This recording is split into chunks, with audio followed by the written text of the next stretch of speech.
Hi, today we're going to talk about how to write for major publications. I write for Forbes, Inc., Entrepreneur, and a few other places. And the most common question I get asked is, how do I do the same?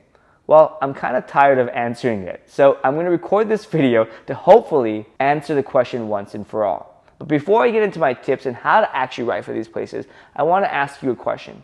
What are you looking for? Why are you writing? Or why do you want to write for these places? What's the outcome you're looking for? And think about the ROI. If you're looking for traffic, maybe that'll work. If you're looking to build your brand, that could work as well. But let me tell you, it's not an easy path.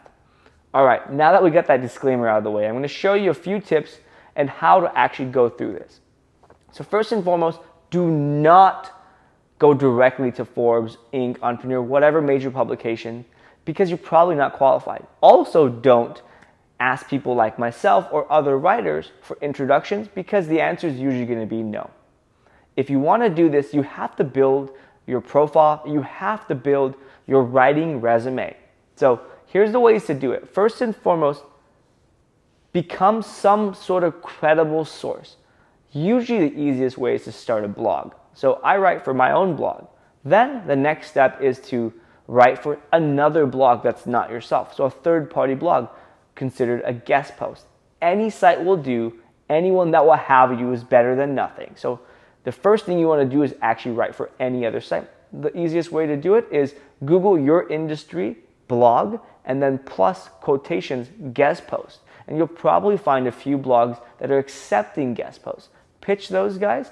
Use your blog post that you wrote for your site as places to, as examples of your work. Then, let's say you've done that. Fast forward a few months, get 3 big wins, and then you can move on to step 3. Step 3 is hit up some major or slightly larger publications in your industry. So as a marketer, I'm going to go from unknown marketing blog to maybe a well-known marketing blog like Marketing Land, Marketing Insider Group. You know, there's a lot of different sites that are kind of well-known in the space. So I'm going to hit those guys up and use 2 examples from my blog, a couple of examples from my guest post as credible sources. I'm also going to probably talk about what I do for a living and whatnot. So I have some credibility. And you want to make sure you have enough big wins, because people want a credible source and a practitioner more likely than anyone else if you're in the marketing space. All right, now let's fast forward another few months, assuming you get 3 more big wins. Now you're kind of ready for prime time. And what I mean by prime time is 2nd or 3rd tier media publishers. Sites like Small Business Trends, Business Insider, Huffington Post, they will likely take you at this point. Again, showcase 3 to 5 of your biggest wins, and I'm talking about traffic, shares.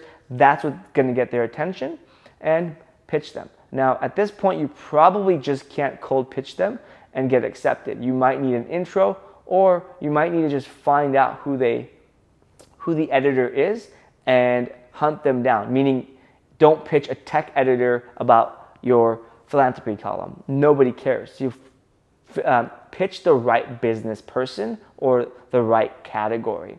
All right, so let's say you've done this now. The next and last step is you're ready for really prime time. What I mean by prime time is Forbes, Inc., Fast Company, Harvard Business Review, maybe even larger news sites like Fox, CNN, and whatnot.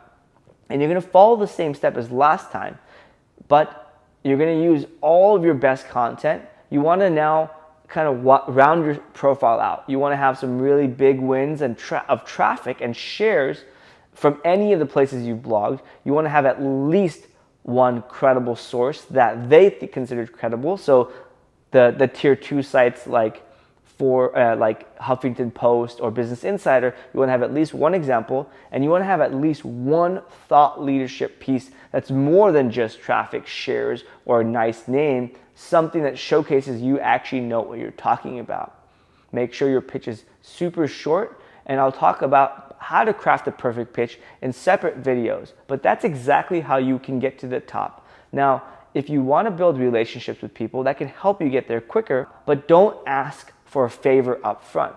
Most people get annoyed of that. Most people can't just give you favors like an intro to the editor. You kind of have to earn it. So buddy up, build a relationship, make sure you're giving value more than you're getting, and figure out what you can help people with. And then maybe they will help you with an intro, because they're going to ask you, well, what can I help you with? And then you can tell the person what you need help with.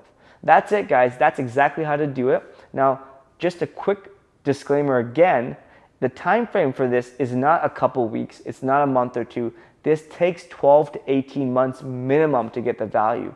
And I urge you to figure out whether you want to do this or not, and whether it's worth the investment. I personally spend almost 10 to 12 hours a week just writing content to keep up with the demands of these publications and how much content they want from me. Most of these places are not looking for 1 or 2 pitches or 1 or 2 articles. They're looking for ongoing content, because that's what gets them the most value from credible and reputable people. So that's it, guys. Let me know how it goes, and if you have any questions, comment below.